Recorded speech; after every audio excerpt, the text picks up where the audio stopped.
Psychology in Seattle. So, Berto, have you seen the new season 5 of Black Mirror? Wow, the very long, extra long season with so many episodes? Yes, I have. So let's talk about it. What do you say? Oh, let's do it. This is the Psychology in Seattle podcast. I'm your host, Dr. Kirk Honda. I'm a therapist and a professor, and my favorite episode is the one with the pig. Who are you, Berto? Oh my God, no way. My name is Humberto Castañeda, and I specialize in creating and then dissolving contracts. And my favorite episode is, it could be the pig one, but I'm going to go with White Christmas. Yeah. We're joking about the pig one. We both hate it. I would say White Christmas by far is my favorite. Can I tell you, it happened again. I'm talking to someone from work, you know, we're working on dissolving a contract. And then I'm like, oh yeah, have you seen the new season of Black Mirror? No, I haven't watched that show really. I'm like, oh, how come? Well, I tried watching the first episode and I was grossed out. It was so confusing. And I'm like, no, another one bites the dust. And I explained the whole thing. Like, you gotta not watch the first episode. Skip over it. I wish it came with a warning. Yeah. So, Striking Vipers, episode 1, season 5. Mortal Kombat! Down. As you were watching that, were you thinking about you and I? Oh, yeah. Mortal Kombating together. But did it occur to you at all? Oh, I thought of all my friends that way. But I've thought of that for years. Yeah. Of course, dude. Like, every time I've ever played a video game with anybody, it's like, come on. Like, that's crazy because, you know, like, normally you're in the game. You're just, you know, doing the thing that the game does. But if the game let you do that Right. So we're going to spoil every episode of season 5, and probably every episode is Spoiler alert. Every season, because Yeah. we want to talk to people who have actually watched it. So we'll reference things. and so. Black Mirror is one of those things that if you have it ruined for you, it's ruined. You know, you Yep. don't want to spoil, just ruined. So in Striking Vipers, very brief synopsis, you have two friends, two African-American guys who they start playing this VR game, but it's like all immersive, where you put this device on your head and you enter the world, you feel the world, and they play this Tekken style game with each other. And they used to play it back when it was a normal game. Right. And then years and years later, they get the VR version. Right, it ported over to the Ultra VR version. Right. And they chose their favorite characters. And one of the guys would always pick this Asian girl who was like whatever the girl in the yellow dress was in Tekken or Mortal Kombat. Yeah. And then one of the guys that always played Lance, which is like, what was his name? Like Akira or something? Well, Lance is kind of like Liu Kang. Okay. But, you know, it could vary. Yeah. The standard Japanese karate. Shirtless karate. Yeah, kung fu guy. And so they start playing, and when you're in the game, you feel all the feels. And they make that clear right up front. It's like, is it going to hurt? Oh, yeah, you're going to feel everything. Yeah. But you can't die, but you feel everything. And all of a sudden, boom, sexual chemistry happens because you got this hot guy and this hot girl, and boom, they're having sex.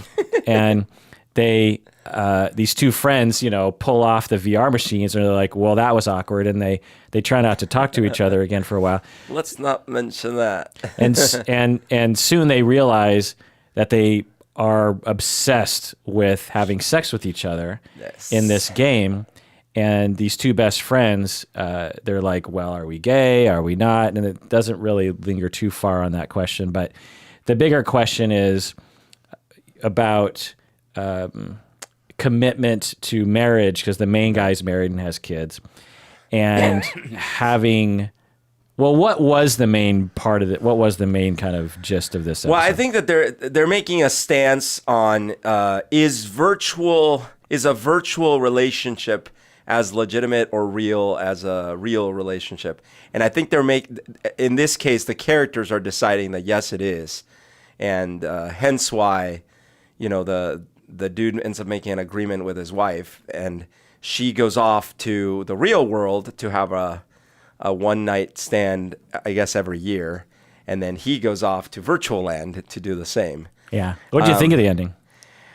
I actually thought of the 3 new episodes, I thought that was the most Black Mirror-y ending. It wasn't completely depressing, but it had its level of darkness to it. So it was like, yeah, no one exactly gets exactly what they want, but they've kind of reached a compromise. And it's got its own level of darkness because, like, is it really going to work out in the long term? But it isn't quite as, most Black Mirror episodes end dark, like, oh wow, that sucks. Depressing kind of. This one doesn't really end very depressing. It's more like almost hopeful, like, oh, this could maybe work out for them. Yeah, the other things I thought were related to the idea of marrying your best friend. This is an old thought experiment, so to speak, that I guess maybe particularly men, but probably women as well, would, but particularly like bromance movies, right? Where you're in a marriage, it's boring, the sex is kind of boring. Right. You know, they're trying to have kids, so that can sometimes kill. Robotic or something. Yeah.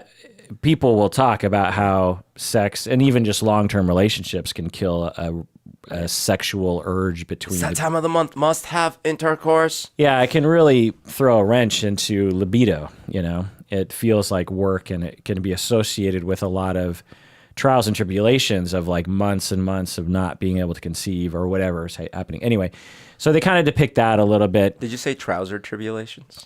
Well, yeah, that's another way of putting it.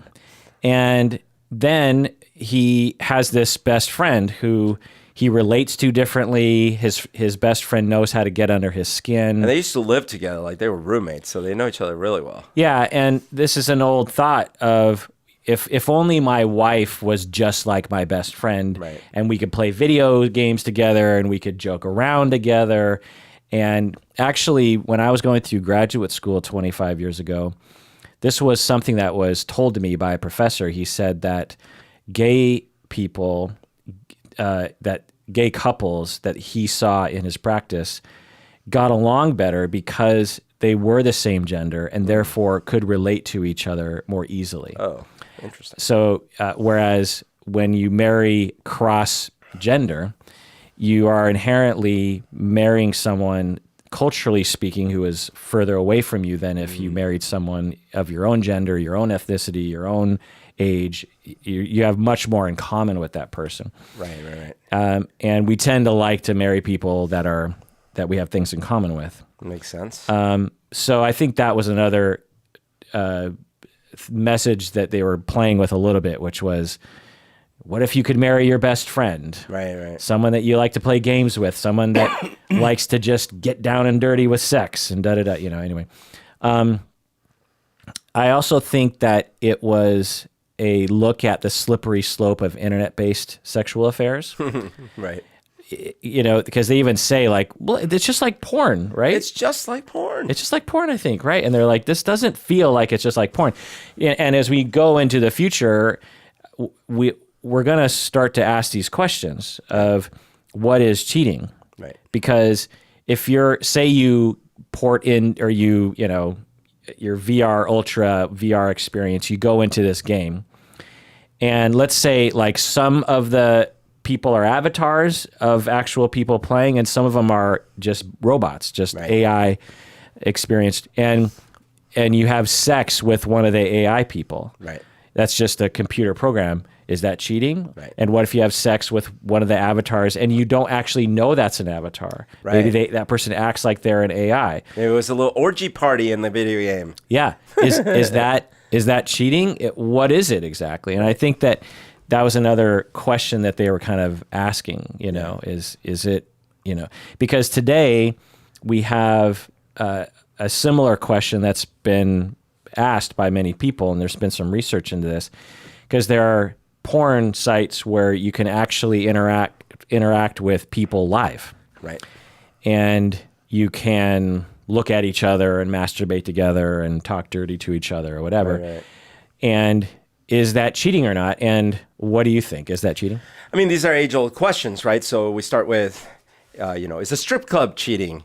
Is getting a prostitute cheating? Is going online and paying someone to do it, but remotely cheating? Is just looking at porn cheating? One perspective, the most relativistic perspective, would be it really depends on the arrangement you have with your partner. Right. And that depends on the viewpoint of the partners. That's right. So, and that's what the research says, is that for some people, men and women, they think that this internet chat, video feed, real time is cheating, and some people don't. Like for example, let's say Star Wars. Imagine if they were gonna film Star Wars prequels, like say 3 movies that were supposed to take place in the past of Star Wars. That's absurd. And let's say that the first one was coming out and it was going to be a big deal, right? If let's say I have my girlfriend and I'm like, hey, that big movie is coming out. We both really care about it. But I've already made plans. I'm going to go with Ginger, one of my coworkers. Well, I can imagine my girlfriend would be like, well, that's fucked up. And some people might actually consider it a form of cheating, even though there's no sex involved whatsoever. And stipulating, let's assume there is literally no sex, no kissing, no holding hands, nothing.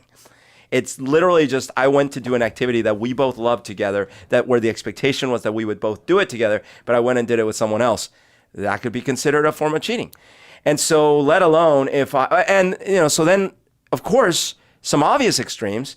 Even if it's just playing video games online, but that's all you're doing all the time, and then you're neglecting your significant other and your family and things like that. I don't know if maybe it's not called cheating, but certainly not called healthy, or balanced, or a good family life or whatever. And so let alone if on top of that, there is the added thing like, while you're online, it seems like all you're doing is having sex and then you're never horny for me. Well, that is certainly going to qualify as cheating for many people. Right.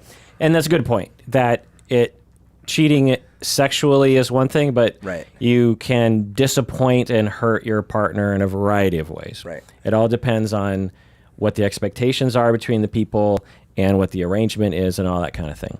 For example, with the Star Wars prequel hypothetical, one could be, they could, the girlfriend could hate Star Wars, and right. You could be like, well, what are you going to do? Berto's taking pictures of himself while we're talking. I took one of you, too. Why'd you take a picture of me? I don't know, to memento-size it.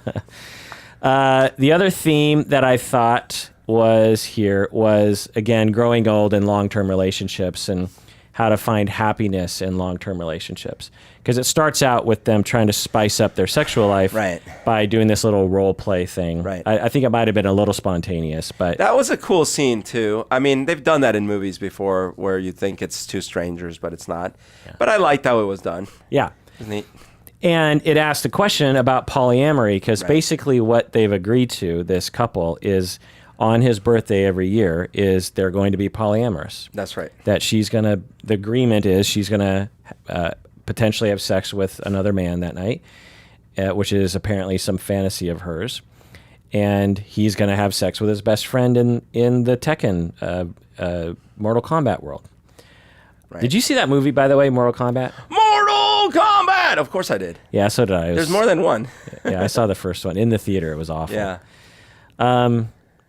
So the other thing that I thought, another theme I thought was that all new technology eventually leads to porn. All new tech leads to porn. Even if it's not made for porn. What? How could self-driving cars possibly lead to porn? Oh, wait. As I was watching it, because there's a lot of, homosexual tension in this episode. Now, in the end, they actually steer away from it, which is a criticism, which we'll get to. But as I was watching, a lot of nerds like us and bigger nerds, more in the severe nerd, let's call them severe nerds, extreme nerd culture, shall we say, I was thinking, my God, this episode has got to be making them pretty uncomfortable. You know what I mean? Yeah, totally. Because it really lingers on the man-on-man sexual tension.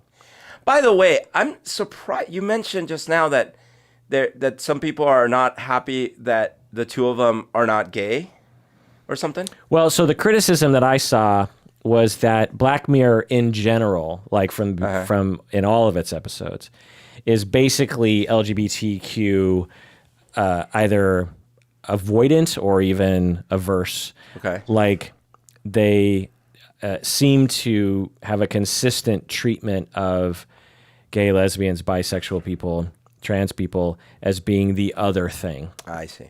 And this episode doesn't help with that track record. So now, if there was 2 other Black Mirror episodes out of the 15 or 20 or so that have been produced that are more, well, I guess San Junipero was pretty overtly lesbian, right? Yeah, I hadn't heard the overall criticism, and I guess I can't right off the top of my head remember every single thing to agree or disagree. What I was going to say about this particular one is I would have thought that it would have been more offensive the other way. Like, oh, I see. So you guys are still on this thing where like gay people just like one day decide to be gay, even though they're like straight or something, just because they played a video game that triggered them or something. Or like totally ignoring the detail that in the game, they are not 2 men having sex. The feeling as reported by the dude is like, yeah, no, I'm like feeling different things. I'm like a woman. And then the other dude's a dude, and he's attracted to an Asian petite girl, and the Asian petite girl is apparently attracted to this Asian dude in the game. Right. You know? I guess it's kind of a trans episode because I guess so, yeah. The best friend he talks in detail about how having sex as a woman, it's different. It's more it feels better to him. Yeah. He likes being a woman during sex. There's also some bestiality because he had sex with a polar bear. Oh, right. He talked about that. So it's like the pig episode. Yeah.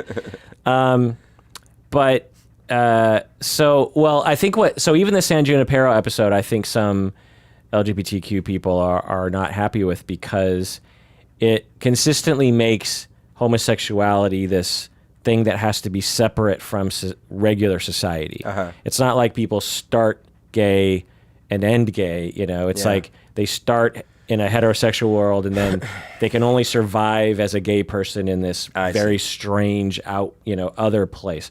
So, I don't vibe with that because I'm not gay, or trans. So, but if I definitely feel the Asian exclusion in a lot of things, and it doesn't bother me in a huge way, but it does bother me in a minor way. Like Saturday Night Live, we talked about this, not too long ago. They've never had an Asian person in their 45 years, and hundreds of comedians, not one, and what a lot of people say was, oh, well, there's not a lot of funny Asians. And I'm like, you're stupid. There's plenty of Asian Americans who are hilarious, who are working, who have been on other sketch shows like Mad TV. So, it's so if I was LGBTQ and I was watching Black Mirror and just seeing this consistent treatment, I could see the criticism. So what did you like about this episode, bro? So things I liked. I loved how it started. I actually liked that I really had no idea where it was going. I would say all the episodes this season, I had no idea where they were going. Well, fair, although when we get to those, in this case, I liked where they took me, and so therefore the suspense was great.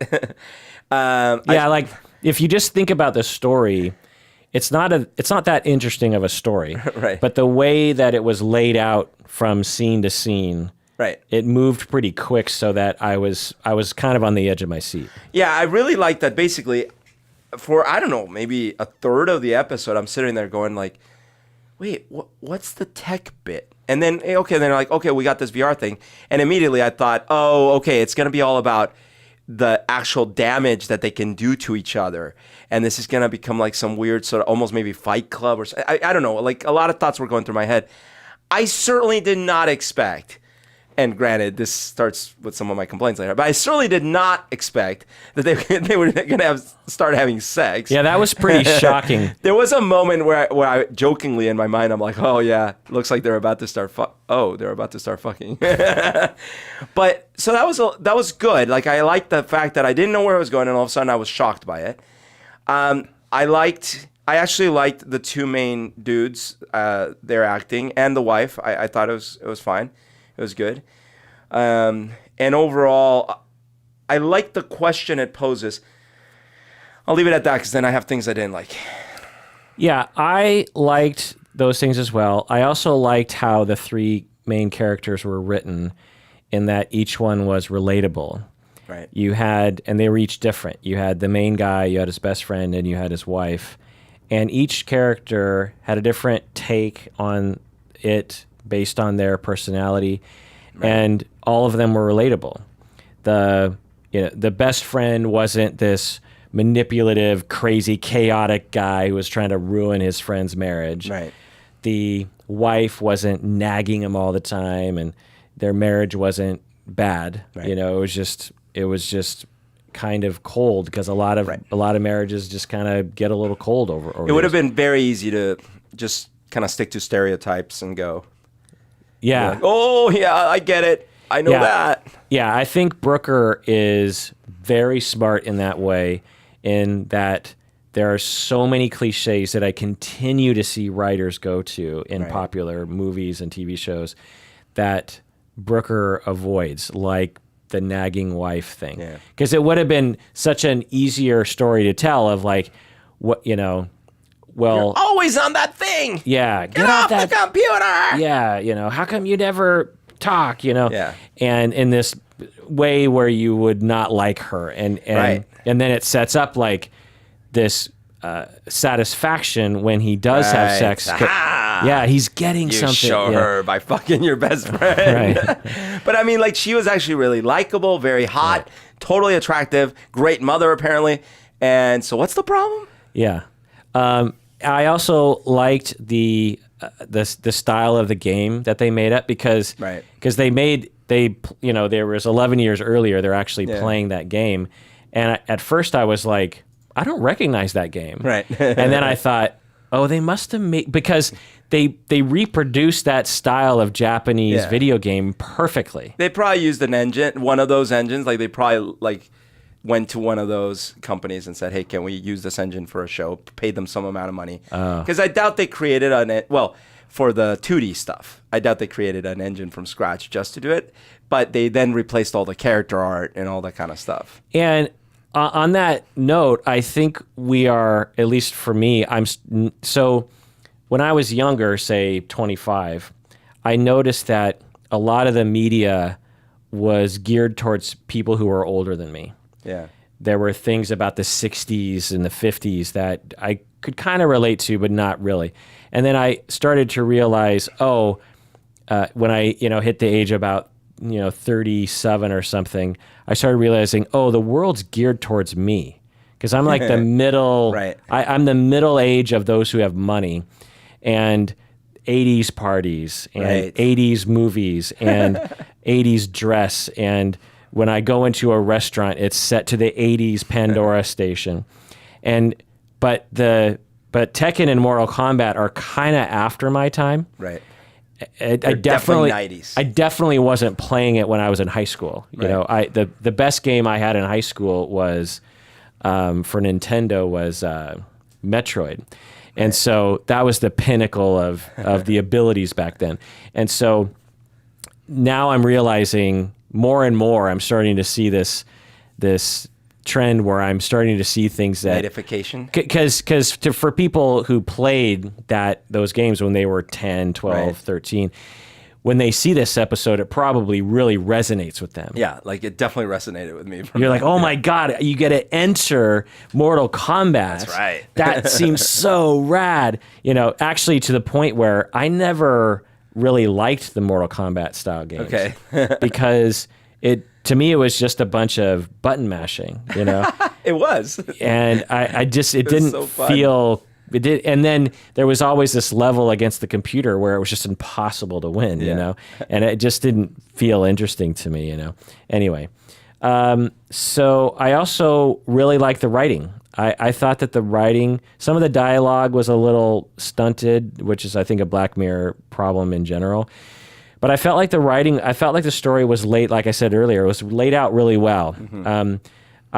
I didn't know what was going to happen. I had questions. Like, I was like, well, wait, so does this mean that they're questioning being gay? And then they answered that question through that experiment of the two of them kissing.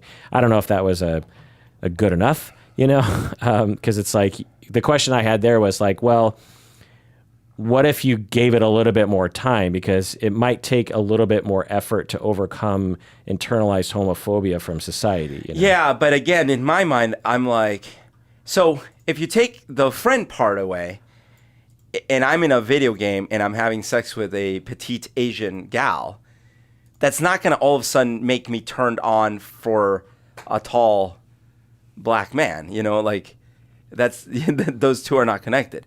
So now we can make a point about like, yeah, but in your mind, you know that it's your buddy. It's like, I guess, but physically, like visually and sensorily, it's not. It's a petite Asian woman. And that feels a certain way. It looks a certain way. So I guess that's another question of, do you fall in love with the soul or the body or the combination? Yeah, and the love part, I grant you, right? Like, so there could have been a thing, but since they were just having sex, that was the other thing. It wasn't like they were having deep conversations or anything. It seemed like they were having some conversations that were deep in the game, you know? Maybe. I mostly saw them banging. But again, so because now I could have seen the dude that was playing the girl. Well, in his case, it's like, well, so, I mean, you're getting enjoyment from an Asian dude. Are you attracted to Asian guys? Is that a thing? Do you like how it feels being a woman? Like, those are valid questions. For the other dude, I get the weirdness of like, dude, like, we're having sex and like, that's my buddy. I get that weirdness, but at the same time, again, visually, and I don't know how far this VR thing is. Are there smells? Are there tastes? There's certainly touching and visuals, and sounds, and they all seem to be on one side. There must be like lubrication and everything, which is an interesting way to code the game, you know. Right. But another thing that I thought of was that he tried, the best friend, to find that sexual satisfaction with robots, with everything, including polar bears. That's fair. That's a fair point. With other Asian boys, other Asian men. Right. And what he found was it wasn't that. He needed his best friend. Right. So that kind of says something, right? That does. Now, it's unclear if that's true for the other dude. Right. He didn't go on the same kind of exploration. Yeah. But I think that was the implication, you know? Could be, yeah. Could be. Yeah. So I think that was what they were trying to say, was like, you know each other in a way that you and your spouse don't know each other, you know? Well, and maybe this is what it opens up. Is like, well, look, you know, I'm speaking for the married dude. Maybe he's like, well, look, I'm not attracted to guys, but when it's in the guise of this very attractive female, and it's my best friend, I guess the experience is incomparable. And then for the other dude, it's like, look, I'm not attracted to guys. Well, okay, maybe I am, but it's like petite Asian guys. And so, you know, and when it's in the guise of that with my best friend, it's incomparable. And then the two of them are like, okay, let's go. I wouldn't call him petite. He was. Well, sorry, I meant thin. Yeah, I meant the girl was petite, but whatever. Oh, you know who the woman was? The actress? No. She's the antenna woman from Avengers. Oh, God damn it! Of course. I mean, she is. I'm 95%. No. Of course she is. Yeah. I don't know why I didn't put the two together. That makes sense. So, which one would you and I be if we went into this game? Well, I usually, in a game like that, I would usually play actually either like let's say in Street Fighter, I would play Ken a lot, who's the... Oh, Ken, that's who I'm thinking of. Well, but he's the blonde Japanese dude with the red kimono. Yeah. The other one... Oh, who was the other guy? Like Riku or... Yeah, Ryu. Ryu? Yeah. Ryu. He's the white kimono and he's the black-haired Japanese dude, but they both have the same style of karate. Whereas, so I would usually play one of them too. In Mortal Kombat, though, the red robot, in Mortal Kombat 3 specifically, Skector, I think he was my favorite character. So you might be fucking a robot, dude. What about you? Who would you be? The Minotaur dude? What would you be? I think I usually just stuck to the Lance kind of guy because I didn't know any better. What about Sonya? Play Sonya. Yeah. Or Chun-Li. I could go for that. Yeah. So would you do it? If I was Chun-Li? I don't know, man. No, I mean, like, if all things were this real and you're feeling the whole, that'd be a bridge too far. Maybe on our 12th anniversary party. So what didn't you like? Okay. So the things I didn't like, so even though I liked the suspense of trying to find out what the episode was about, I almost lost interest right before they kind of got to the meat. So I felt like they took maybe just a little long, but that was a minor gripe. The bigger things for me were more geeky. Like, all right, so they coded this game, and I guess in the future there's no ratings for these games because certainly if it's a game where you can fuck the other player in full realism, that's not a rated mature game. That is a unrated, unreleased, uncertifiable game in today's climate. Well, in typical Black Mirror fashion, I think one of the messages or implied messages is they create the technology for one purpose and don't realize it's going to be used for this other purpose. Except there's no way you accidentally coded the penile feeling and the vaginal feeling and the tit feeling. Well, and instantly, day one of release, everyone's fucking. so to speak, you would hear about it. Of course. And a lot of the other episodes, they have a similar thing where they have this technology and yet no one, like the first time that guy pops on that thing, he's like, so what do I do?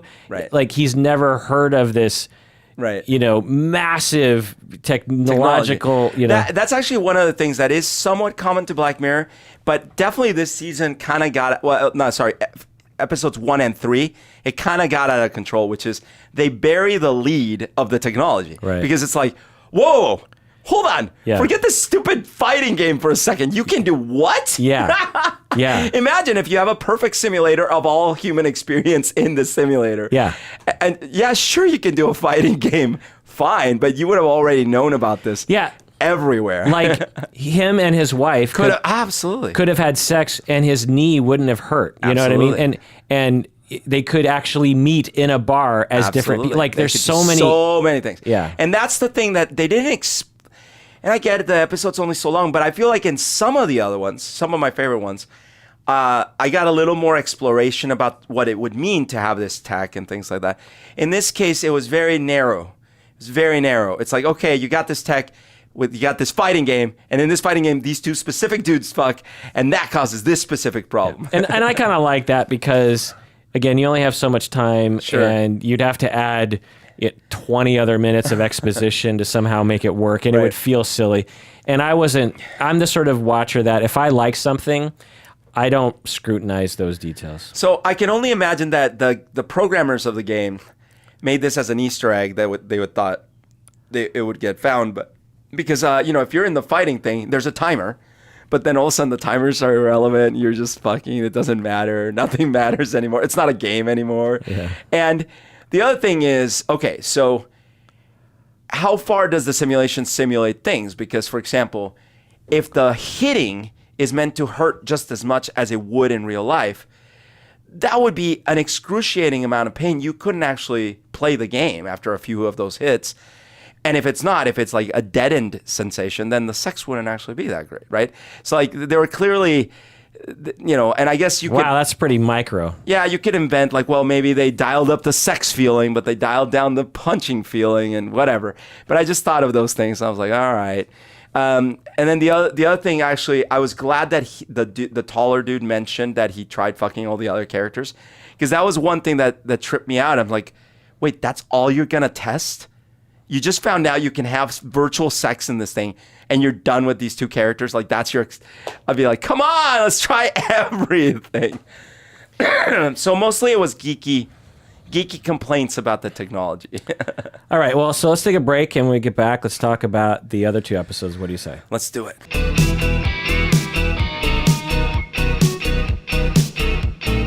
All right, we're back from the break. If you haven't become a patron of the podcast yet, do so now. Go to patreon.com. Become a patron of the podcast. That's how we know you like this thing. Also, join us on the Facebook page and on Instagram, and join the Facebook fan group. Also, if you want to talk to me directly, please only use email or the Contact Us page on our website. Also, you can chat with us on Discord on Thursdays at 2 p.m. I'm also thinking about doing YouTube Live alternative, like I'll do Discord one week and YouTube Live another week or so. Oh, interesting. Because I'm actually on Discord, it's kind of a pain in the ass to type everything. Because people ask me pretty detailed questions. Right. And I wish I could just speak the answer. Right. Also, if you want access to our archive, go to our website. That's where you can get the older episodes. See, for me, it's easier because they'll be like, what's your favorite color? And then I'll be like, blue. No, red. Ah! Also, email us if you have trouble with the premium feed. I can help you. You can tweet Humberto at PsychZeroBerto. PsychZeroBerto. And you can watch his YouTube channel, PsychoBerto. You can join different tiers on Patreon if you're not aware of that. We invite you to be at one of the higher tiers because that means that you love us even more. Every little bit counts. When you're at the lower tiers, it brings me to... Tiers? Yep. And at higher tiers, you get more stuff. You get mugs and swag, and you can get an hour of consultation with me if you want. Buy my book, Multi-Role Clinical Supervision. Also, you can hire any one of us for consultants for something, Berto, me, Bob. Also, we're seemingly always offering a scholarship of some kind, so go to the website because we're almost at the point where we can start offering the third scholarship. Also, if you want to volunteer or be an intern, let us know. You can email me. I'm already talking with, I haven't told you this, Berto, yet, but I'm already talking with a handful of people because I put out the call not too long ago for people who want to intern and volunteer for the podcast. And a bunch of people, but I'm actually taking a handful of people seriously and in terms of the amount of time that they want to dedicate to it. And so it's kind of an interesting thing of like how people can get involved and maybe even become part of the team and maybe even become paid members of the team, to, do production stuff and and content stuff. Get my drinks. Get me another water.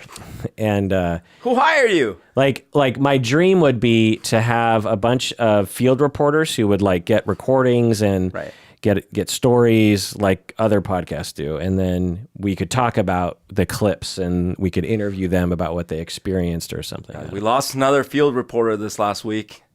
Shouldn't have sent them to that war zone. So episode 2, season 5, Smithereens. Do you know why it was called Smithereens? I mean, why the company was called Smithereen, but because to me, I love the band the Smithereens from the 80s. Right. And Brooker's about my age, and so I was wondering if he liked the Smithereens. Yeah, but I wonder what the connection is. Did they have songs about tech or something? No. Were they political? Were they barely? They were more like Beatles-y lyrics, honestly. Yeah, I thought about that too. I didn't know the band very well, but I know the band. And I was like, I wonder if this has something to do with the band. I loved one of their CDs in like 88 or Does something. the word Smithereens mean something? Well, blown to smithereens. Is it blown to smithereens? Is that the... Yeah, I think so. Yeah, what does it mean? It's probably like a place somewhere far away or something. The other thing that I realized was, wait, cops in the UK don't have guns? Cops in the UK by default do not carry guns. Is that true? They have access to guns, like you saw. The special unit can come and show up with guns. But regular police officers... No, they do not carry guns. Don't even have a gun on them. Correct. I mean, doesn't that seem little... That's why they have all those shootings all the time and all those... Oh, wait, that's not in England. I forget. I'm just thinking... but in this scenario, I thought, what if the guy decided to kill the cops in that moment? Like that would be a problem. If I was a police officer, I would be like... But since guns are hard to get, it's not very common. Yeah, golly. So the synopsis of this story, did you find the definition? Yeah, but it just means small pieces. Oh, okay. But I don't know the etymology and stuff. Okay. So smithereens, blown to smithereens, small pieces. Yeah. So I guess you could see... Fragments, bits of ourselves, little bits every day that we post to these social networks. Huh, okay. Smithereens. So there's... Splintered pieces, numerous tiny disconnected, Oh, okay. That could be. Yeah, there we go. The synopsis of this episode is we have a guy who seems like he's grieving because his wife died, and we don't really know what's up with him. He seems like he's an Uber driver, and he picks up this guy and kidnaps him, and he seems to be a little off his rocker. Yeah. And then he wants to talk to the owner of Facebook, essentially. / Apple. Yeah. Oh, well, it was more Facebook, right? Well, it wasn't because the other site, Persona, was kind of like also Facebook. That's the one that the mother was trying to hack into. Right. And this one, the campus looked like the new Apple campus. And, so I think it was kind of an amalgamation of... But Apple to me doesn't scream social media and phone addiction. It does. Like phone addiction for sure.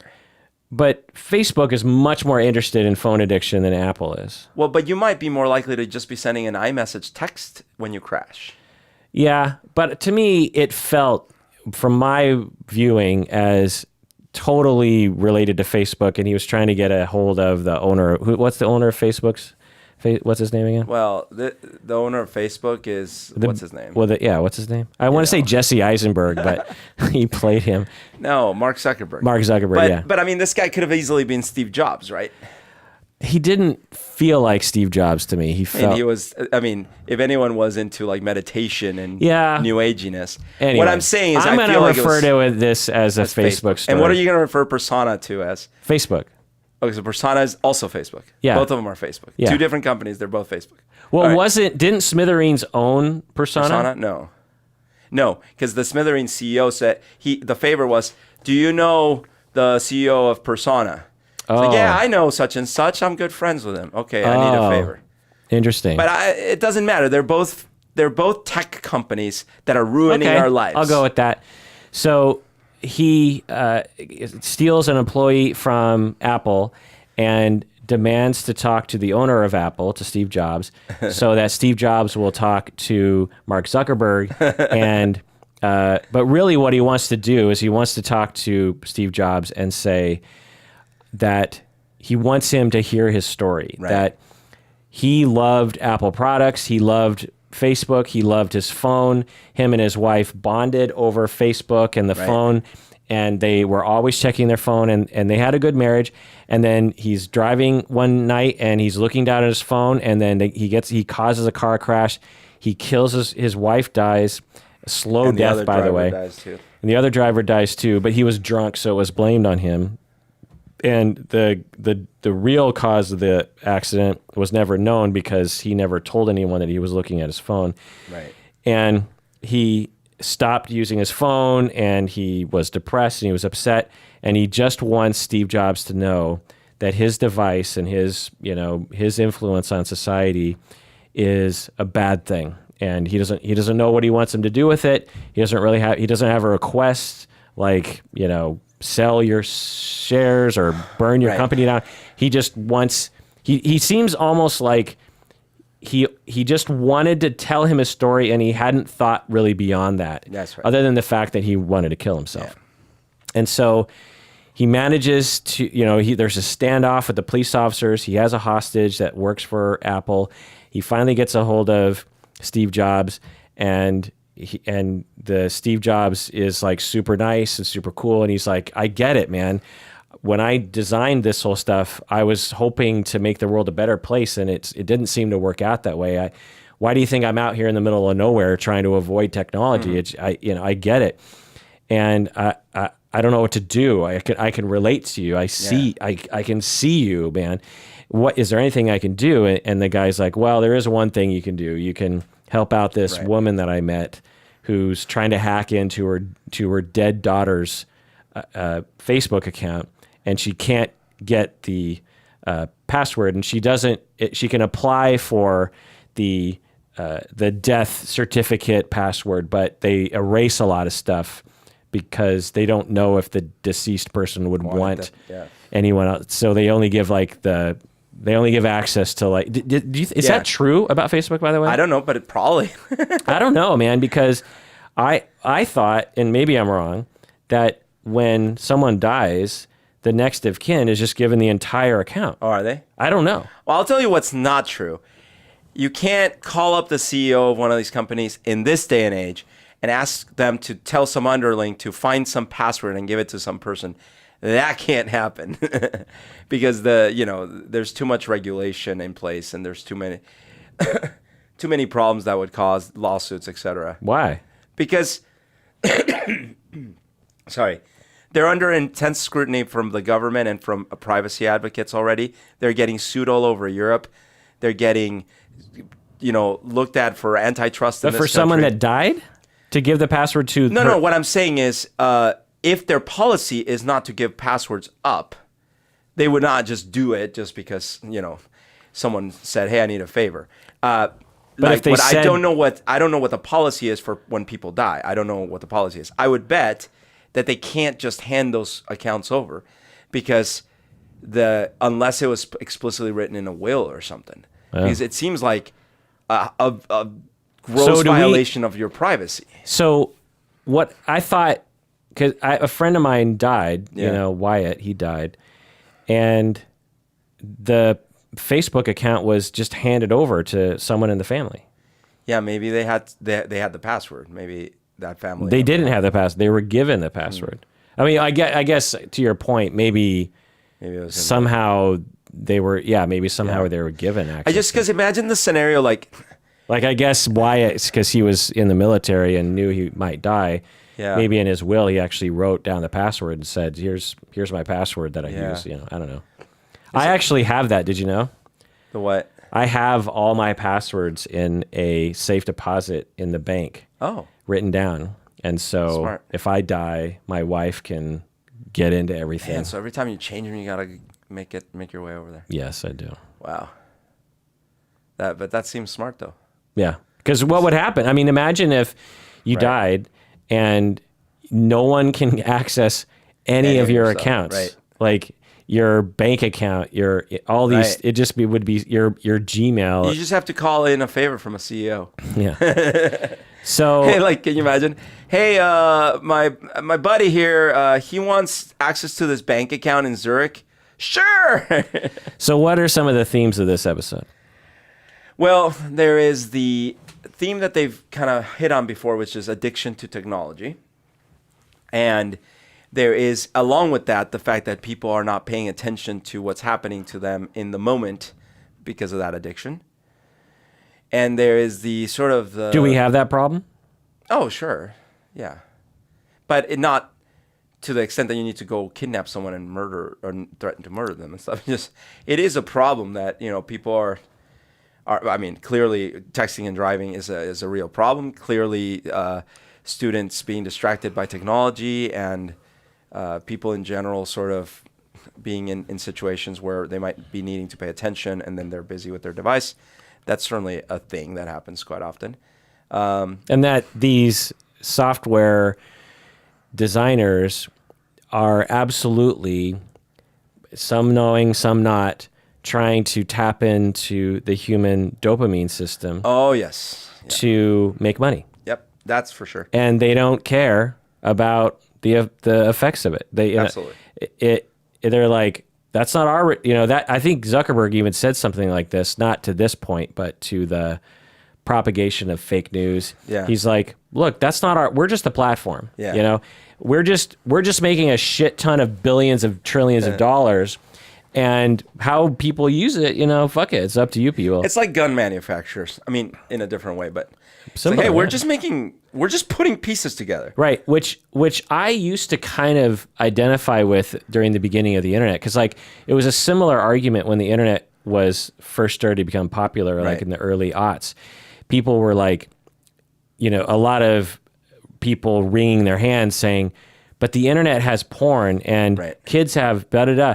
And, there was a lot, I don't know, you probably do remember. I do remember. There were politicians who wanted to shut it down. Lieberman. They wanted to like make it a government thing. They wanted like basically an FCC to regulate everything on the internet. Yeah. And it basically almost happened. Yeah. And there was this huge grassroots movement that pretty much involved, everybody on the internet was like, no. Right. Like we need the internet to be a free space. And I'm pretty sure like Gates and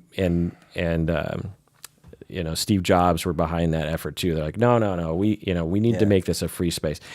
And now culturally, that's what we're looking at for the most part.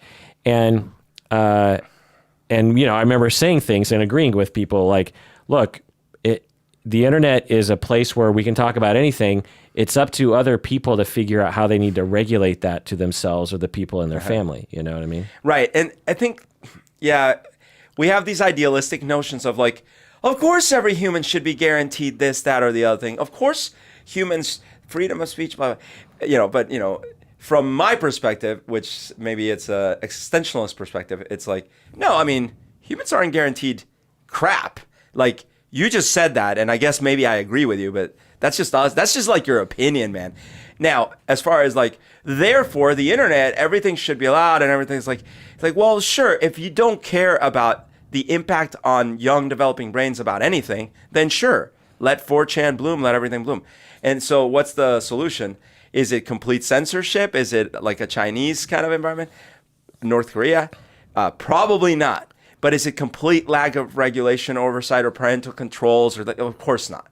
And is it companies that have sort of no moral center trying to exploit addictive behaviors and compulsive behaviors in people? Well, probably not as well. Yeah, I know that there are some software products that allow for this, but I imagine in 20, 30 years, there will be an answer to this that even parents who don't really understand technology very well will be able to implement with their kids' devices.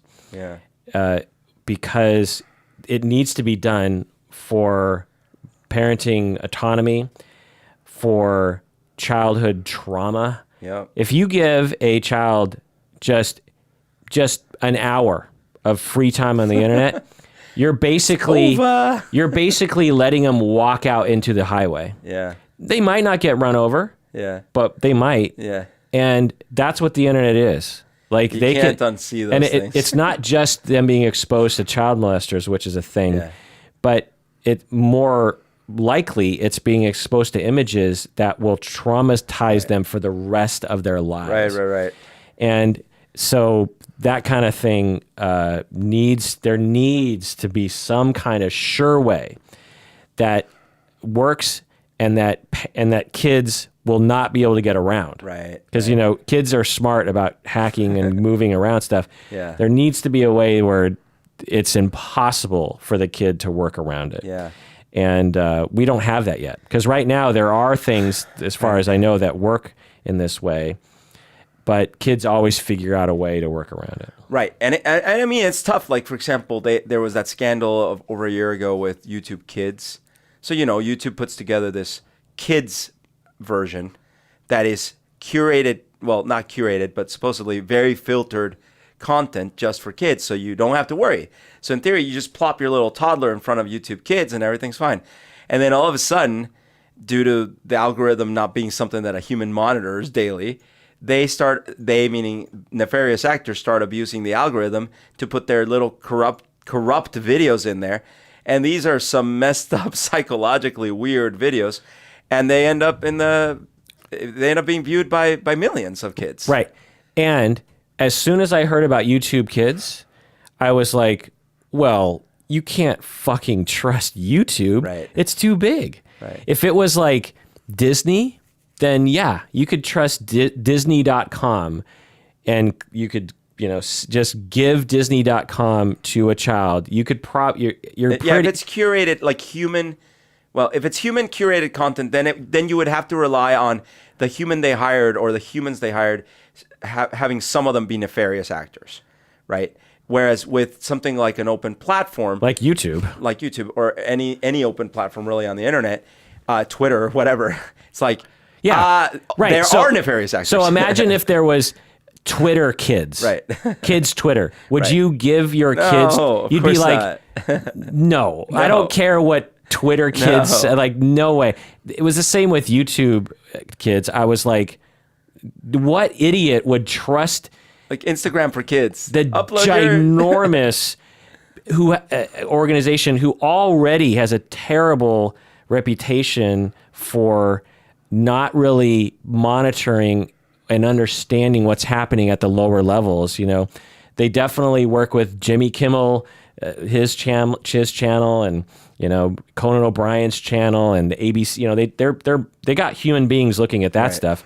But 99.99999% of the stuff on YouTube is completely run by algorithms. Right. And computer. they couldn't hire enough people to. Right, which I get. And so Yeah. I just thought I wasn't surprised Right. that YouTube Kids was manipulated somehow. Yeah, so I think it involved a lot of that. It also, another theme of Smithereens was grief and guilt. He was grieving, Right. you could imagine, and he felt extreme guilt and was beating himself up about it to the point of suicide, and wanted the person who he thought was at least partially to blame to know what happened in the name of his dead wife. He wanted them to know, and he wanted the highest person in power to know, Right. before he killed himself. So to me, that was the main emotional theme, was just because you could take out Facebook and you made a mistake. You know, you didn't look at the road when you were supposed to be looking at the road. Yeah. And you get in a car crash and your wife dies. But no one really knows. Like if people knew, like he was drunk, then he would have been prosecuted and punished. And there's something, when a grieving person goes through that, they don't have the complication of survivor's guilt in the same way, because they've been punished by society and, Right. By stigma. But imagine just completely getting away with it and people coming up to you. Yeah, like feeling sorry for him. And the whole time he's like, it was my fault. It was my fault. Right. It was my fault. And how this all could have been solved if he had a therapist. Absolutely. Also, as we were talking about, this is kind of a condemnation of unregulated capitalism, which I started thinking is a theme in Brooker's writing, is when you allow things to go unregulated, then bad things happen. Yeah, that's for sure. Pretty much. In fact, if you think about where the episodes that show sort of further into the future, there's definitely of a almost apocalyptic kind of sense of like, yup, this will be our downfall because if no one regulated any of this bullshit. Right. Like the little robots episode. It's like, oh, we're making cute little things, and or the bees episode. Oh, we're making these mechanical bees, and there's no one saying, well, wait a second.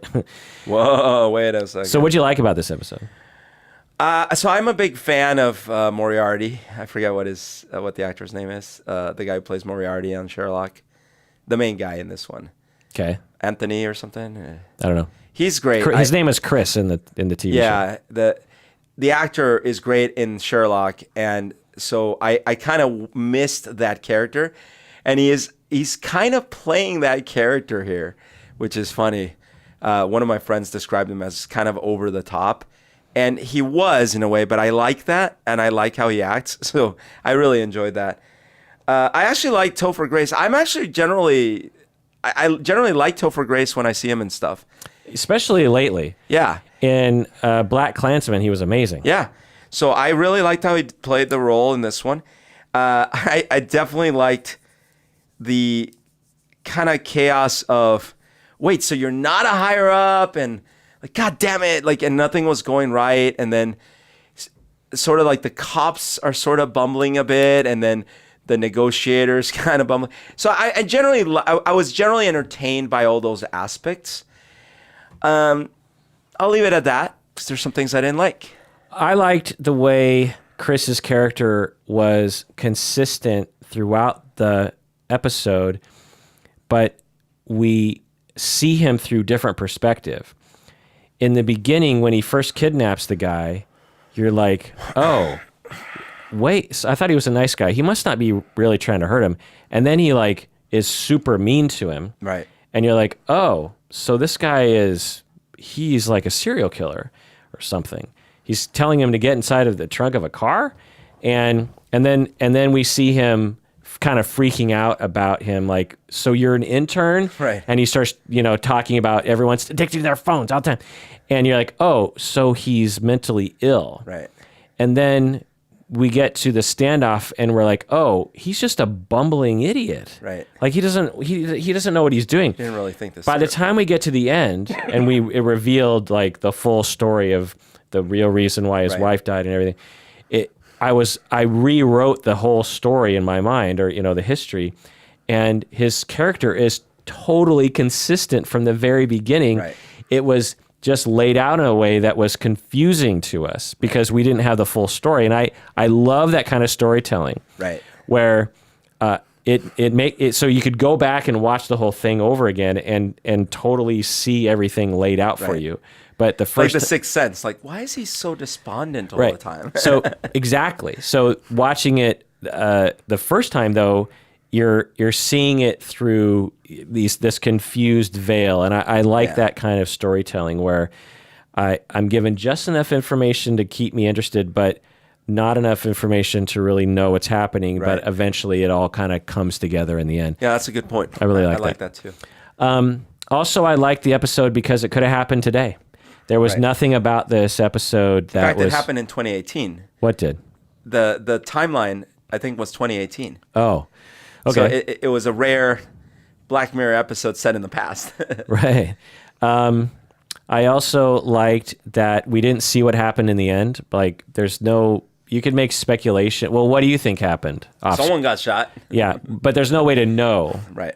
Either they both got shot, or the hostage was shot, or Chris was shot. And it's sort of part of the point was like, and no one cares. Right. And I love that too. I love that ending of like very quickly wrapping it up and saying like, people are walking along on the train and boom, they get a notification of a news or a tweet or something. And like, you just imagine the headline, crazy Luddite gets sniped by the police. Right. After tragic side casualty or not. Right. Yeah. And we've all got those tweets and those notifications. Right. And so I thought it made it very relatable in a way that wasn't the full point of the episode, I think. Also, I really liked that the woman that he dated from the support group wasn't that attractive. Right. Because they usually pick, like in the third episode, Rachel, Jack, and Ashley too, they choose a nerd girl who is super attractive. Like she's the prettiest girl in the high school, and but she's a nerd. But she's so socially awkward, and no one, everyone knows that if you're super beautiful in any society, you are treated differently. Right. Like even if you're a dork, people laugh at your jokes. Right. They that's so funny. They like things that you do, so it's but in this episode, they chose a woman who, like, when she started hitting on him, I was like, oh, honey, like that's not gonna work. I think he's out of your league, because my gauge on it was that, but they did it, and it was like, okay. He's in that place in his life where he's got different priorities.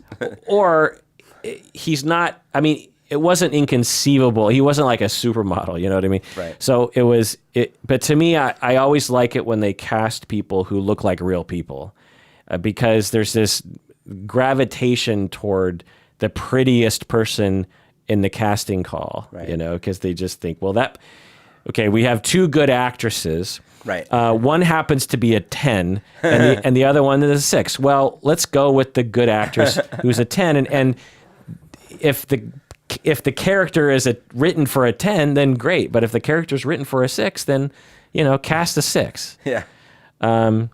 Also, it was satisfying to see Steve Jobs' character not played as like a cynical asshole. Right. Like I loved that. It was very satisfying. Of course, it's totally unrealistic, but these are things that I would love to happen. And because as someone who has power in my university, and I guess on this podcast, when people are real with me, I prefer to be real back. Right. I prefer to be human. And like when I was chair of when I was program director, students would come to me with some complaint. They'd be like they might, just as an example, they might say, so I really this is actually a common complaint. I felt like by the time I graduated, I didn't really know enough about play therapy. And I feel like you needed to make that class mandatory, because how can you have a marriage and family therapy program that doesn't teach people how to work with young kids? And instead of giving this political line like, okay, well, I'll think about it, or put that down for the next year, or some kind of just bullshit answer, what I would tell them is like, I totally agree with you. Let me tell you my dilemma. Yeah. If I would love to add that class as a mandatory class and 10 other classes, grief therapy, evidence-based therapies, professionalism, how to build a practice, how to work in this field, how to do research better, psychodynamic therapy, attachment theory, development. Like there's so many things that I want to add, including what you said. If I added all those things, this degree would take 10 years to do, and it would cost $500,000, literally. So I have to make certain calls, and my team, we have to set a threshold of like, what are the bare essentials? What can we exclude anyway? And so that's the dilemma we're in. And so I agree with you, but I have to say, I don't know what to do, because that's the dilemma. Because if you're going to try to trade out any of the other classes we did, that would be a problem. Right. And so that's the kind of, so when Chris calls Steve Jobs is like, yeah, I get it. When I created this thing, this wasn't what I envisioned. I didn't envision addiction and dopamine triggering. I wanted to make the world a better place. And then Chris is like, shut up, I don't want to hear your stupid story. But I liked that, because that would have been another trope, right? Right. The owner is sitting there going like, oh, really? And then he's looking off camera like, what the hell? What do I do with this guy? And then, great that he then is real. And then the other trope would have been like, oh, I'm going to change the world. And then the guy's like, okay, maybe I don't need to commit suicide. Yeah. Right. And then he tries to he's like, I don't give a shit about your story. And then he does die. And then the Steve Jobs guy goes right back to his meditation and probably just continues his life probably normally and everything. Because I think one of the things that Brooker is pointing to is that we've created a monster that even in moments of potential change by people in power, the machine is too bigger. And that was another thing that actually they depicted it well in the episode, was the owner didn't have all the control. Right. You could tell that there were other people in control. And that was a theme in the Miley Cyrus episode too. Well, I mean, that's literally true in a publicly traded corporation. Right. The owner can't just do anything they want, because they'll get voted out. They'll get kicked out. They'll get fired. Right. And when you have 12 greedy people on the board who are beholden to the stockholders who are greedy, then that's what dominates. Yeah. So if the strategy is like, we're going to make less money next year, that's a hard one to sell. Right. So cigarette companies, chemical companies, petroleum companies, Facebook companies, lobbying companies, these things don't care about human beings. They care about profit.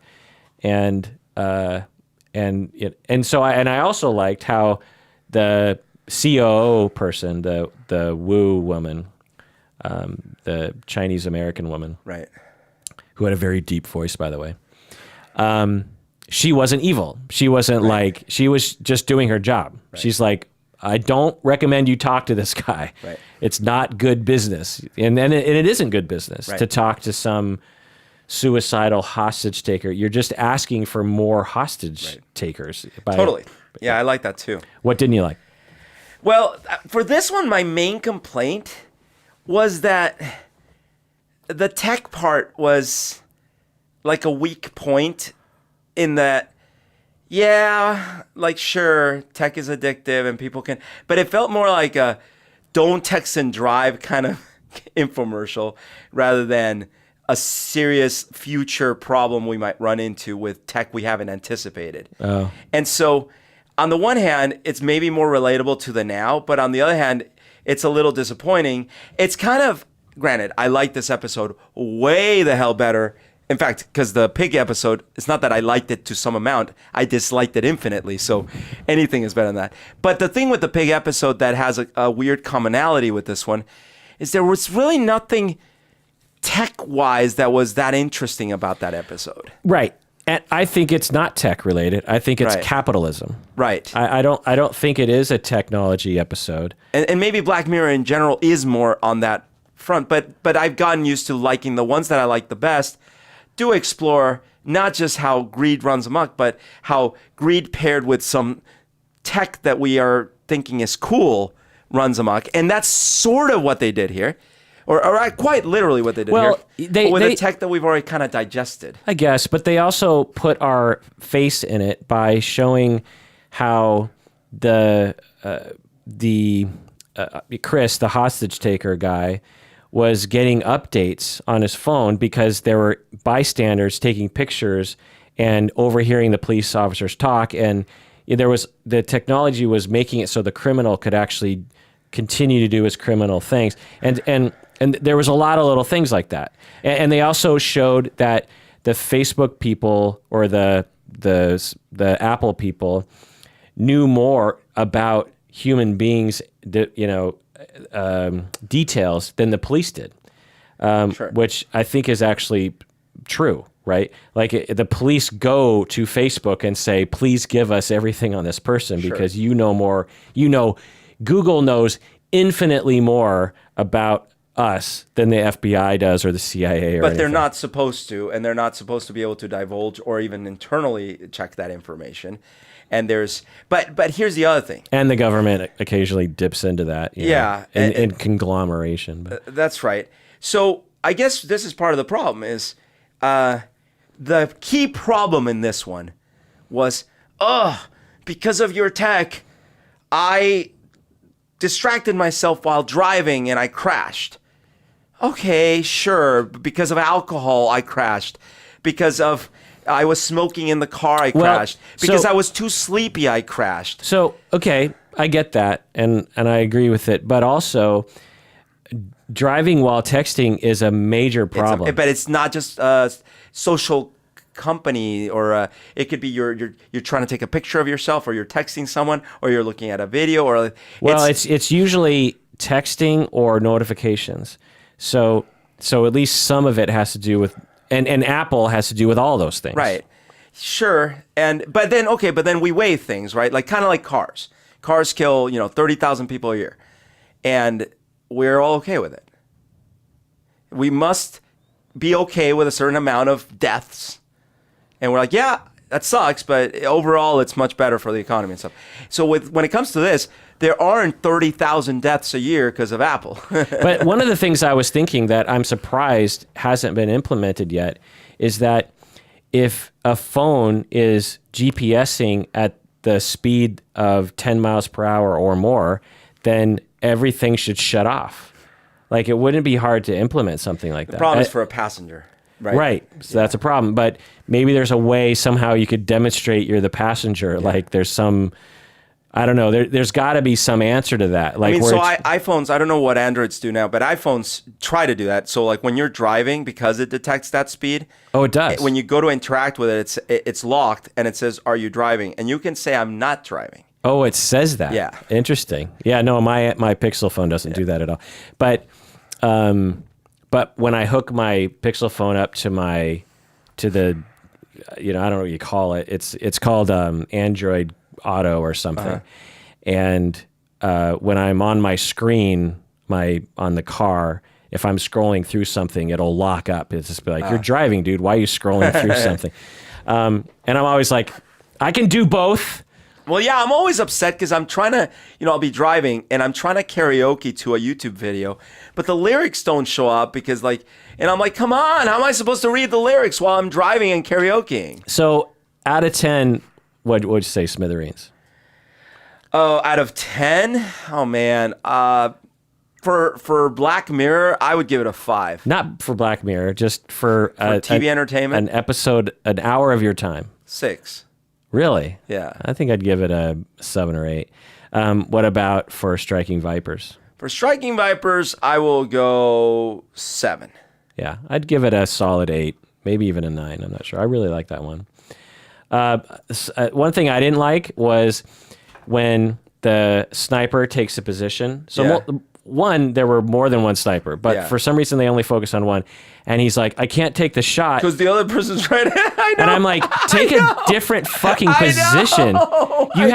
You have 365 degree. It's a field. Yeah. You can move. Yeah. All you would have to do is move literally 5 feet to the left or right. And get a clear shot on the head of that guy. I was like, this is the dumbest sniper who's ever lived. I can't. I've aligned myself perfectly between the two of them. Like, you got the wrong spot, dumbass. Okay, Rachel, Jack, and Ashley too. Especially because the guy was in the back seat. Yeah. Yeah. It's not like they were somehow surrounded. That's one thing if he had, which would have been smarter anyways, if he had surrounded himself with hostages, right? Right. Okay, that's tough. Yeah. Yeah. Rachel, Jack, and Ashley too. Synopsis of this is Miley Cyrus is a famous singer similar to Miley Cyrus. And there's a family with a father who's sort of checked out and 2 daughters who look nothing like each other, who one loves Miley Cyrus and the other one's more of like a emo punk rocker. And she's older. More cynical. Yeah. And the Rachel, the girl who loves Miley Cyrus, really wants this device that it's basically like a little robot doll that has Miley Cyrus's personality inside of it. And it's a really good AI interaction robot where you can say, what can we do today, Miley? Right. And Miley says, why don't we do some dancing? And then, and it's a really good companion. And meanwhile, the punk rocker sister's looking at this, rolling her eyes, and the dad's checked out because he's working on this AI for a mouse that can... A better mousetrap. Yeah, a mouse that can figure out how to infiltrate the mouse den and actually zap the mice, and so you can humanely take the mouse out of and not kill the mice.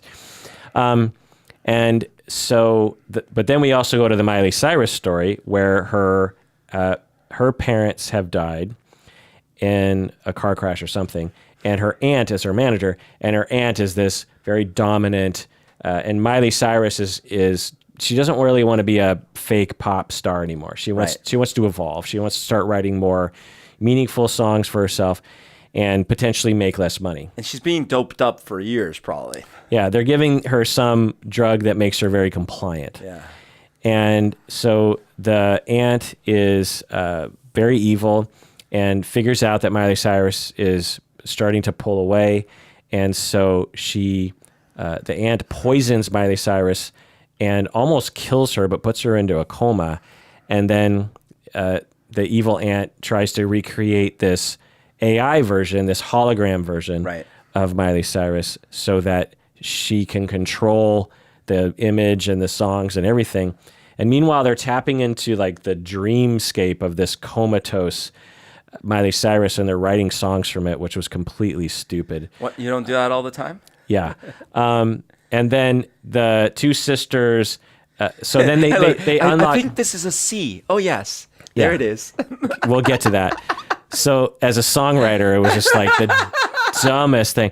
So they somehow, they're trying to get into... They're trying to fix the little Miley Cyrus doll, and they go to their dad's laboratory, which has to do with AI, and they discover that this doll has the entire personality of Miley Cyrus, but the device has quarantined off just a small portion of the personality, and they accidentally unlock Miley Cyrus's entire personality in this doll. That's how it works, right? Like, your Xbox is actually 100 times more powerful if you just turn a switch in the back. Right.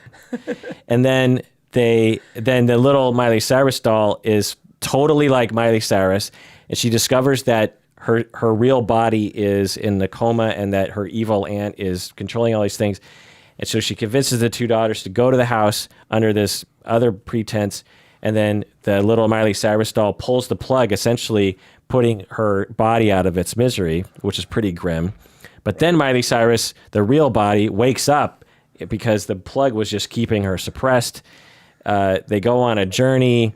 The evil aunt is Thelma and Louise style. Is overthrown, and the story ends with the real Miley Cyrus, who's now in this terrible fake punk band-ish thing, with this following her real dream with the sister, and the little doll with Rachel are in the audience watching. So, before we get to the good and bad, what's the moral of the story? Well, don't try to take advantage of people. Okay. Because they'll come after you. I couldn't think of the moral of the story. I couldn't. The only thing I could think of was the future of entertainment, like how we're headed towards potentially. No, it's dumb. Because you're right. Normally, what it is like. It's a cautionary tale about a specific kind of thing we might be doing. But this was just cautionary tale of what? Meaning, in good episodes, it's usually a cautionary tale about some tech, how it could go off its rails if we're not careful. In this case, the cautionary tale is just a normal. This could have been any teenage movie where there's an evil aunt. Right. The episode, there's no moral because this is a fantasy in which you have an all good character and an all evil character. Right. So the moral is don't be evil. Yeah. Because if you're evil, the cops will get you at the end of the movie. Or be more clever when you have an evil aunt. I guess so, yeah. Yeah. Or greed is bad or something. I don't know. But yeah, I thought one of the morals might have been like that the future of entertainment is going to be, evil, capitalistic, non-artistic, corporation people will devise these hologram pop stars and they'll rule the world. But to me, I'm like, they basically already do that. It's so dumb. It's like, it's not like we were going from, it's dumb because they weren't going from something very deep and poetic and then they turned it into like a vanilla flavor. No, it was already a vanilla flavor. Yeah. And they just wanted more of the same vanilla flavor. Right. So if anything, they were acting in the best interest of the corporation. And of the fans, because that's what they wanted. And that's actually a point that they actually pointed to at the end. Yeah. Because some of the her fans didn't want that They shit. didn't like it. They wanted the hologram. Right. So but that was all I could think of. Really, all I thought of this episode was that it was just something that was fun to do and maybe an excuse to get Miley Cyrus in an episode or something. If this hadn't been Black Mirror, like I technically... So out of 10, what would you rate it? 4. Oh, I'd give it like a 2 or something. I thought this episode was... I mean, I guess on the entertainment value, yeah. That's what I'm saying. The 4. reason I'd give it a 4 is because... It was entertaining. This is like, I was watching it at like 1 a.m. in the morning. And I'm sitting there going like... I mean, I'm watching TV. This is... Yeah. This is somewhat funny. Yeah, I'll give it a 4. Maybe even more on maybe it's 5. Like a 5. teen movie, it's kind of like a teen movie. But for a Black Mirror episode, it was terrible. No. Yeah. So what'd you like about it? Let's just try to get those out of the way. I mean, I am in the minority maybe. I actually like Miley Cyrus. Yeah, she's fine. And although she kind of actually bugged me in this one, but I sort of liked seeing, it was kind of funny to see her. I liked the doll, the cuteness of the doll. Yeah. That's cute. That's about all I liked. I liked that they made the punk rock sister not a total jerk. I guess she redeemed herself. Sure. Well, she was never an asshole. Like, Oh, she threw away the doll. Well, she pretended to throw it away. well, but it was a good thing. I mean, the thing was a weird influence on her Well, sister. but sure, but like that whole thing of like she fell once briefly and not even that bad during this great performance she was giving, and this is somehow some like super embarrassing life-ending event at the school. Well, anyway, my point is that it would have been a trope to make Yeah. the sister evil, Sure. and like just consistently sadistic towards her sister, and right. that would have been the main antagonist. But I like that the sister was rolling her eyes a lot at her younger sister, but also like loving and cared about did her. care for her. Yeah. I also really liked that scene, the scenes of her at school where she's awkward. Although I'm like, they should have picked a less beautiful woman to play that character, because that girl is strikingly pretty. Do you know? No, that's fair. But do you know what I'm saying about the performance itself when she's doing the dancing? Yeah. Like that was great. No, it wasn't. What do you mean? She was doing great. Have you ever watched teenagers performing at their little presentations? Yeah, I was in them. Yeah, they're normally crappy. Yeah, and there's a lot of rolling of eyes at some of these things. My point was, stylistically, I'm not going to pick on that point that you're making, but the point I'm trying to make is that when she was being awkward, as they're telling us the story, like when she's just walking through school and she's kind of not being sociable or fluid with the other kids or something, they never made it so that, like when she gets dropped off by her dad with the weird car and everything, instead of like the trope would be, you would cut to kids, the cool kids kind of snickering and, oh, what's going on with that girl? She has a stupid dad with a dumb car. Like they didn't do any of that. They just gave a very realistic depiction of what awkwardness in high school really looks like, which is that other people either just don't even look at you because you're invisible, or they just silently in their head judge you, but they don't visibly go, caca, it's so silly. So I kind of liked that Brooker or whoever directed this one made it actually realistic. And actually, when I saw the talent show scene, I was like, I actually kind of liked it, because on one hand, she wasn't that terrible. It wasn't That's like, what I'm saying. It wasn't because the trope would be, it's awful. Like if you don't like Miley Cyrus, that's fine. But if you are seeing a 15-year-old girl do the moves from one of the Miley Cyrus videos, and for like most of it she was doing okay, right, and then she falls for a bit, right, but not even that bad. Right. Well, so the way I read that story was, the audience was kind of like, okay, it's fine. It's right. They weren't like, boo, loser. And it wasn't clear what the audience was thinking. You knew the audience wasn't like, whoa, this is awesome, but you didn't know if the audience was like, this is stupid. The audience was just kind of blank. They weren't confused. They were just kind of like, blank about it. She got nervous at the end when she fell, and she ran off, and she made it awkward. No one in the audience, there wasn't that asshole jock who stands up and says, "That's stupid, get off the stage." And then she did it to herself, because that's what a lot of those experiences are. It's like, if you can fuck up a talent show thing and stand up and go like, "Oops, I fucked up," Right. But if you're personally insecure and you run off the stage, then you're kind of the one making it awkward. Do you know what I mean? So that's fair. The other thing I liked about the episode was that it was genuinely funny at times. I actually kind of laughed during some of the scenes. All right, so let's get to some of the bad things. Right. So for me, first of all, although this one, unlike the second one, did deal with a tech question, which is, okay, so, you and I have this debate often. Will we at some point be able to simulate a human in a machine? We don't have a debate. We both know that will happen one day. Sure, but we've had conversations about it. So, although that was the topic, I just felt like, and they do this in a few of the Black Mirror episodes, but in this one they jumped so many steps and they buried the lead again. Like, oh, wait. So now we have full brain synaptical recreation in a tiny little package the size of an iPhone. For a low price.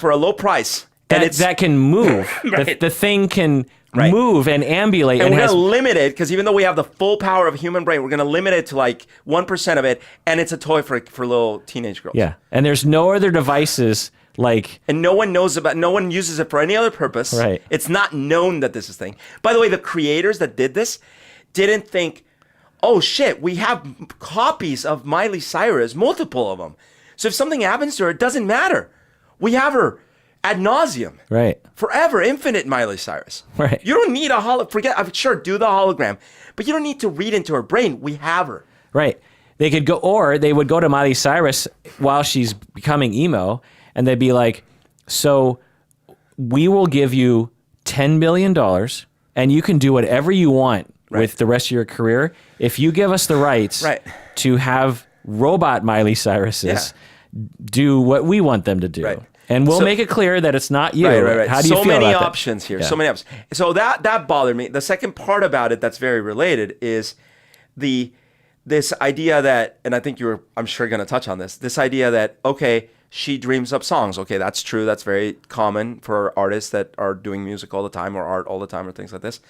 But now we are going to read the music she's creating while she's dreaming, and with this like very advanced software, pluck out the notes like one by one.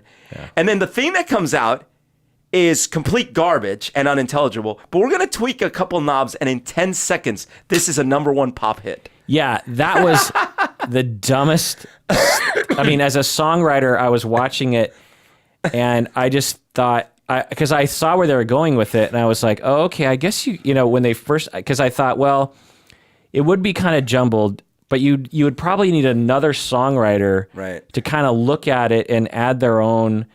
It's sort of like when they remade John Lennon's songs after he died with the rest of the Beatles. Right. You had Jeff Lynne from ELO. Right. You had Paul McCartney. You had George Harrison and Ringo.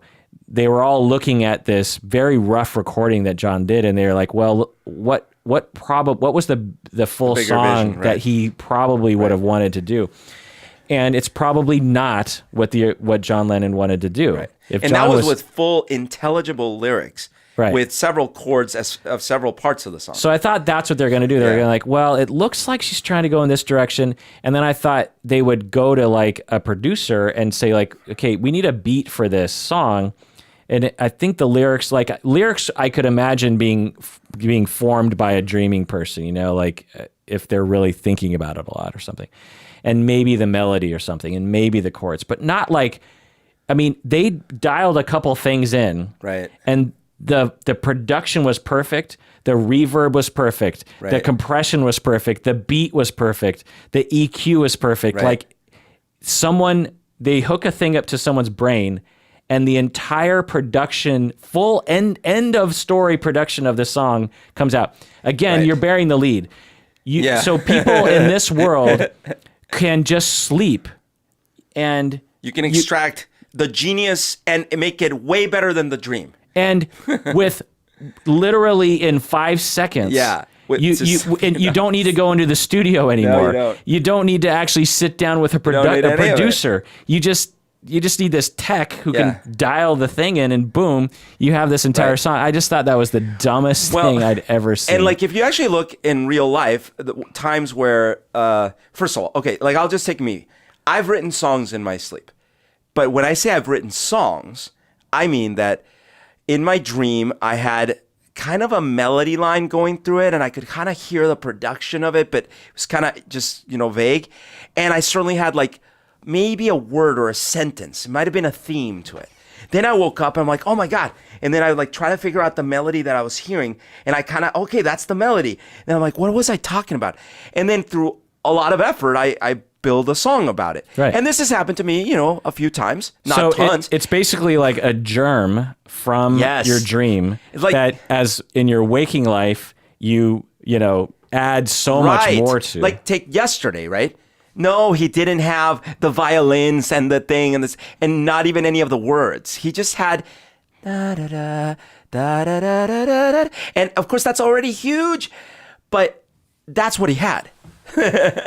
Right. So the other part that bugged me, and I don't know if you noticed this, was during the beginning of the episode when Miley Cyrus she goes to the piano and she starts to write this song. And I can't remember how it went, but I think the sequence was she had these words and then she was like, oh, I got a song, because she had like a line, like some lyrics. And then she just sits down at the piano and boom, song comes out. I was like, what? Like you heard the melody and the chords in your head.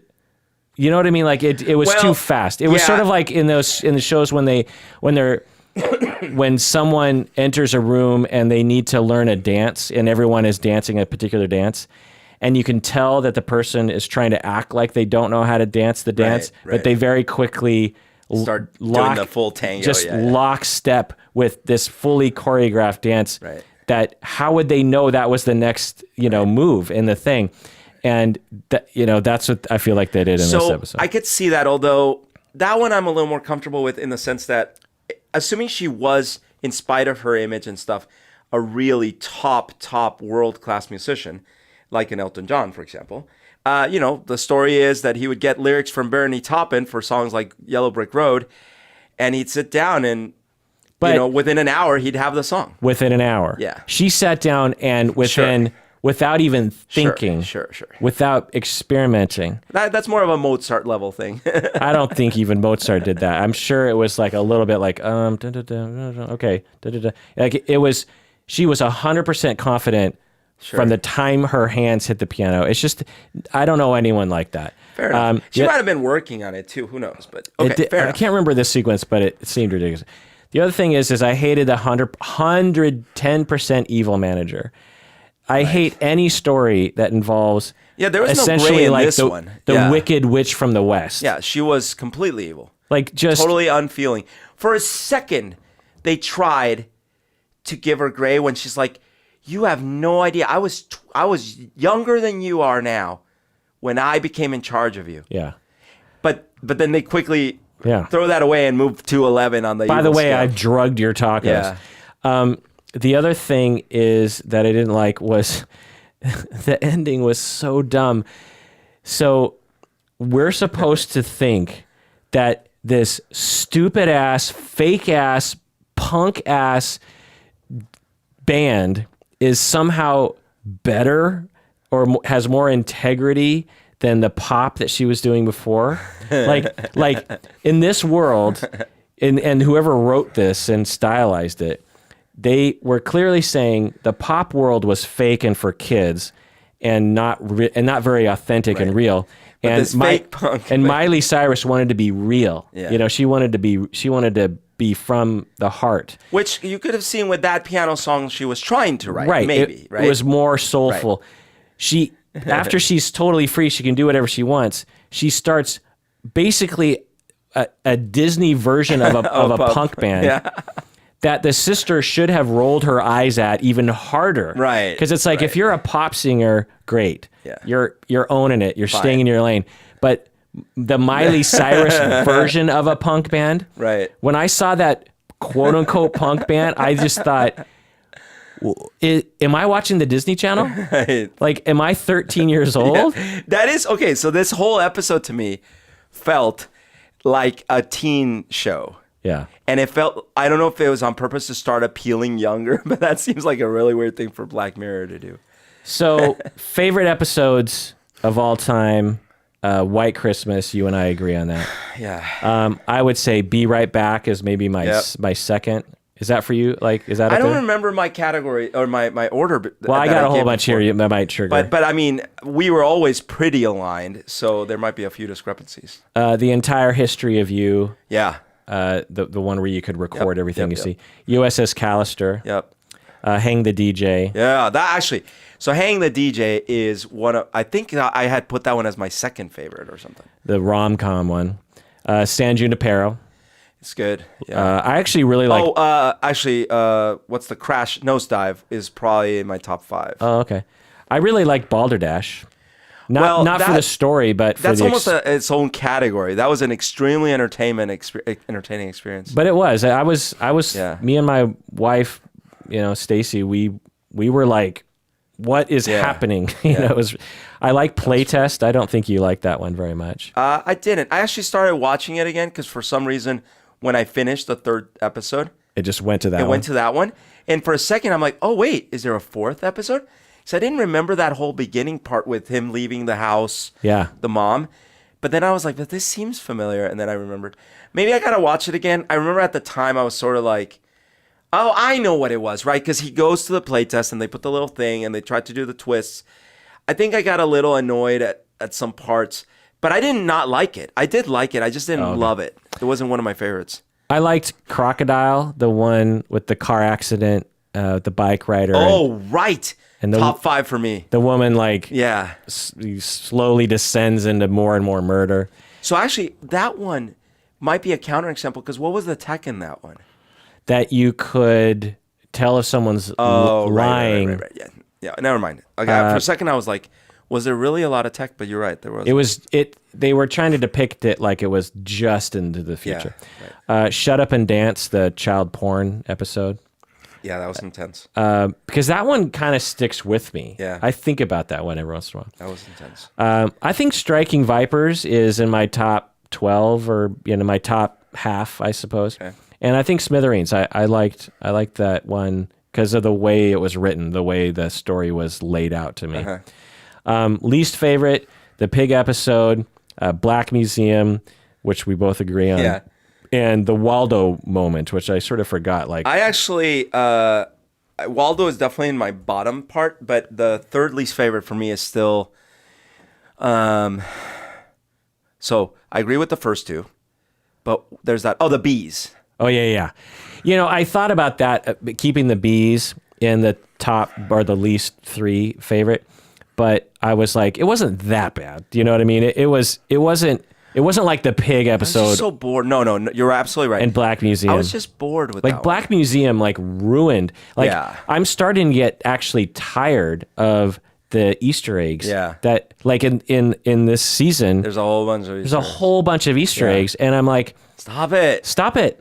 It's not clever. Right. I was about to say, it's not clever. Yeah. And one of the things that he does is he puts them into news crawls. Right. So you're watching the news, and if you really look at the news crawl, you see there are references to other episodes, and it's like, that's not genius. You just added that at the last minute. Because I could respect the actual Easter eggs. Right. And that a year later, someone's like, oh my God, I just realized this one thing. Right. One thing in episode. In Balderdash, there were I believe almost every other Black Mirror episode was referenced. Yeah.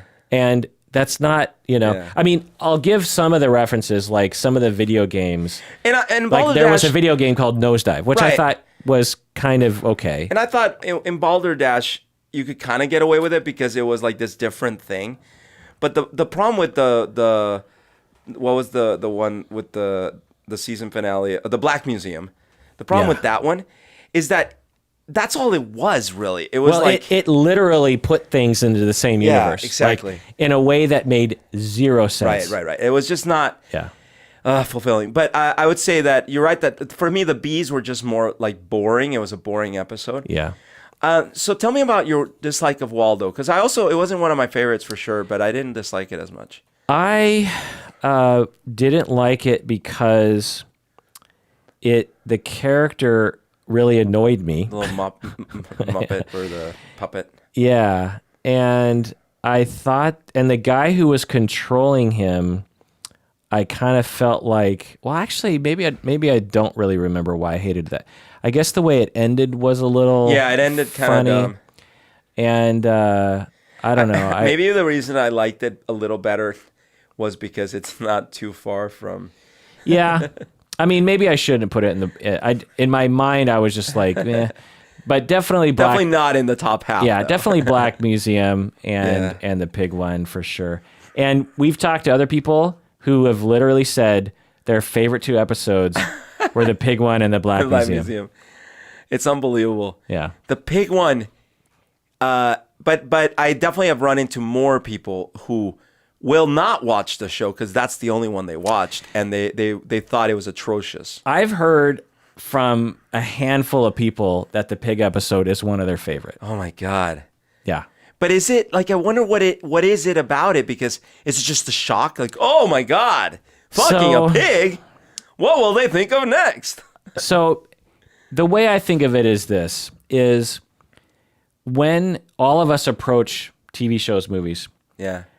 we are not just watching this thing, we are watching it in reference to everything we've ever seen before, Right. and particularly things that we like and resonate with us. Right. For you and I, we have seen things to the extent where that episode wasn't new enough, even though I've never seen an episode like that. It wasn't new enough. Right. And there were lots of tropes in that episode that were so glaringly obvious. Like I've said this before, but you have the prime minister and he's looking at his team because they know they have this guy who kidnapped the princess, Right.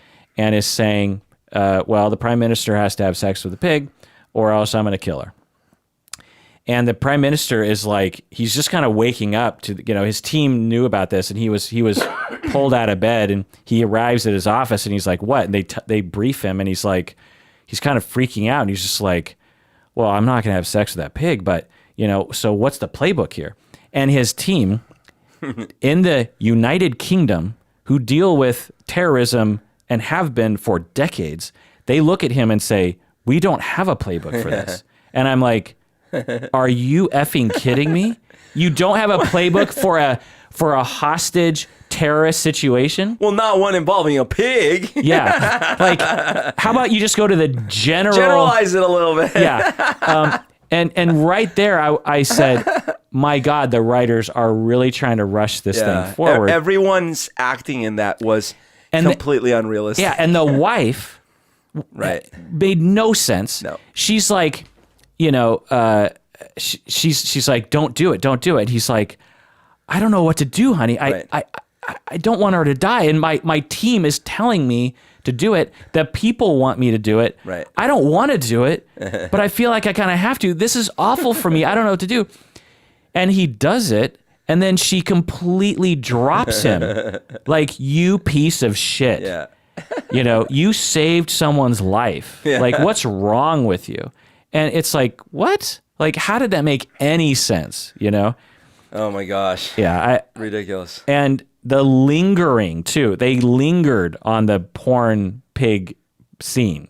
Like, they didn't just close the door and fade to black. Right. They didn't show it, but they went to town with trying to show it. yeah. And this is not what I want to be doing on a Saturday afternoon, But even that, like, so to me, and I think that might be why some people liked it, is that so shocking. I guess I've seen enough actually shocking and disturbing movies where this was just like, okay, like, sure, you can fuck a pig, I guess. Yeah. All right. Well, so we liked season 5 of Black Mirror. We liked striking. Well, it sounds like I like Striking Vipers. I you were mad. I actually technically enjoyed all 3 episodes. Yeah. But certainly the last one I enjoyed it the way I would enjoy a teen show on some channel. As far as a Black Mirror season, I am a bit underwhelmed with this one. I like it. Okay. I like it because I was wondering if Brooker was going to go fully up his ass. Okay. Because he did Black Museum, and then he did Balderdash. Right. And I was like, is Black Mirror going to go completely off the rails now? That's fair. And I will say that Fighting Vipers is not like that. That one was fairly standard. Yeah, standard. And Smithereens too. Yeah. Pretty standard Black Mirror. I think if Smithereens had more of a future tech implications kind of thing, then I actually would have liked it more. So I really like that we're getting back to basics. We're creating just regular episodes. All right. And we might actually lose some of the Fairweather fans, the people who are new to the game that weren't really into the show from the beginning and wasn't watching it when no one else was watching it, Because like I want Black Mirror to make many regular Black Mirror style episodes. There have been shaky episodes from the beginning. Yeah. You know, the White Bear episode, what had some weird kind of things in it. That's true. But it's such a good show because when you compare it to other TV shows, like the new Twilight Zone TV show. Have you watched it? I watched one episode. Yeah, and The comedian one. Yeah, pretty good episode, I thought, but it's nothing like Black Mirror, you know, and it's not as interesting as Black Mirror. I know a lot of people hated on it, on that episode. And I've only seen that episode. I didn't think it was bad. I thought it was fine. Yeah, I liked it, but I wasn't. I didn't watch episode 2 of Twilight Zone. That's right. I wasn't hooked to watch more. Right. But I might go back to it. But you know, it says something. Yeah. You know, whereas Black Mirror, I binge those every time they come out, and so it says something that an American show, Twilight Zone, was essentially they were saying we gotta cash in on the we gotta do the Black Mirror thing. Yeah. Now, maybe they made a mistake by trying to make it very much classic Twilight Zone style. Sure. Because it very much is it's Twilight Zone style, which is different than Black Mirror. But what I would have wished they would have done would have been like, let's just create American Black Mirror. Like, let's do that and advance, maybe not tech oriented for necessarily, but that kind of style of writing. Well, I want a supernatural Twilight Zone. One of the people that I was briefly talking to that didn't like the episode and stopped watching it halfway through totally misunderstood the premise, because they were like, well, so this comedian makes a deal, spoiler alert, this comedian makes a deal with the devil, and all of a sudden he's supposed to be funny, but like he wasn't funny at all. And I'm like, wait, you didn't get, like, That's the okay, point. you didn't watch the rest of it, I guess, because Well, you must not have watched even halfway through because exactly. Yeah.